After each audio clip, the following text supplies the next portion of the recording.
So today we're going to continue with the last section of our unit on nomenclature. We're going to talk about acids and how to name them. So let's talk about a few properties of acids first. Acids produce H+ ions when dissolved in water, usually, and so most acids that we're going to discuss usually begin with a hydrogen, and that's one way you can identify them, at least for our purposes within this section.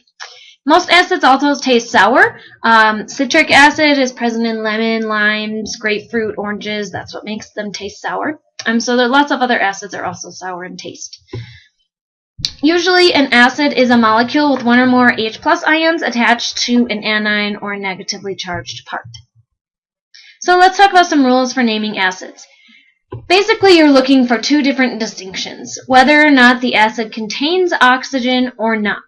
So, if the anion does not contain oxygen, so there's no oxygen present in the acid, then the acid is named with the prefix hydro and the suffix IC. So, for example, the one I always think of, because I feel like this rule is hard to remember, everybody knows hydrochloric acid, HCl. Okay, well, I know that HCl does not contain oxygen, and since it's called hydrochloric acid, then that tells me that it's no oxygen, has to have the hydro and the IC ending.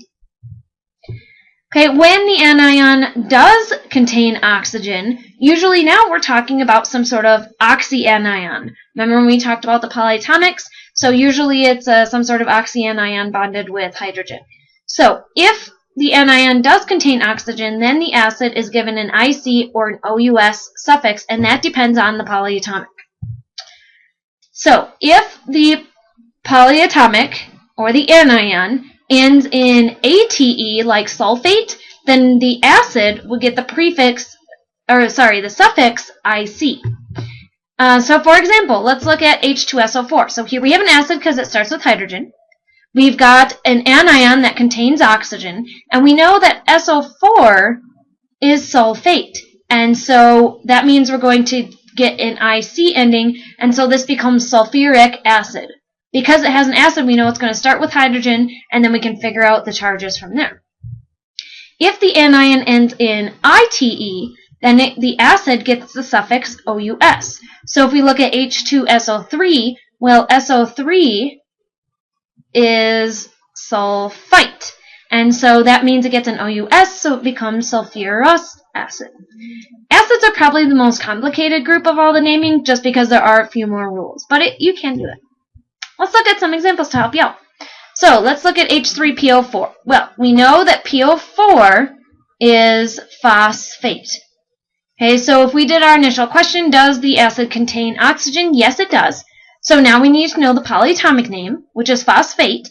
Because it has an ATE ending, then we get an IC ending on our acid, right? Okay, let's go back to our rules real quick. Okay, we have ATE, suffix IC. So what this means is this becomes phosphoric acid. Need that acid on the end of the name. Okay, HC2H3O2. So does the acid contain oxygen? Yep. C2H3O2, if you look at your polyatomic chart, is acetate. And so since it has an ATE ending, this is acetic acid. Alright, HF. First question, does our acid contain oxygen? In this case, no, it doesn't. So now we need to think of our hydrochloric acid. So we get the hydro in front, the IC at the end. Since our base is fluorine, this is hydrofluoric acid. Okay, let's go the opposite direction. So now we have nitrous acid. So first of all, we have no hydro at the beginning of the name. This tells me that there is oxygen in the acid. And because we have an OUS ending, this tells me that we have an ITE ending on our polyatomic.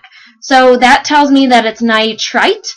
So we need H in front. Nitrite is NO2, 1-. Since hydrogen is a +1, we have 1+, 1-, because remember this whole thing is a -1, and so HNO2 is the correct formula. Let's look at hydrocyanic acid. Okay, we've got a hydro in front. This tells me no oxygen. Usually that means that it's going to be an element from the periodic table. In this case, it's cyanide, which you kind of just have to recognize, and this is one of our polyatomics. So we know we have an H in front. Cyanide is Cn. It's a -1. And so +1, this whole thing counts for a -1. So HCN works for hydrocyanic acid. All right, let's look at our last one, hydrosulfuric acid.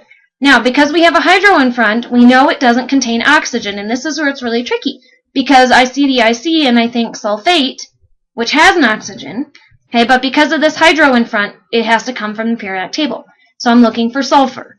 So I want H, which is a +1, sulfur, which is in group 6, so it's a -2, and now to make this a neutral compound, I need H2S in order to make it neutral. So let's kind of put all of that information together. So we're going to assume that we have an acid. If we didn't, we know it would be a type 1, a type 2, or a type 3. So the first question you want to ask yourself is, does the acid contain oxygen?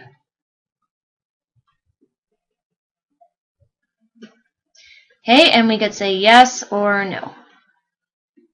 Okay, if we said yes, then we need to look at the ending on the polyatomic. So let's say, is the ending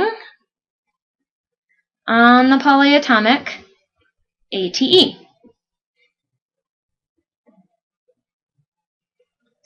If it is, then this means that our acid is going to end in an IC.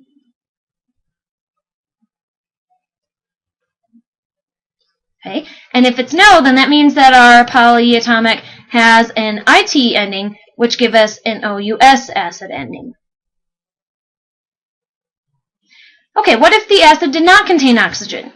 Then that means that we have a hydro prefix, root, IC, acid. Okay, so hopefully these flowcharts will help you keep your thoughts organized.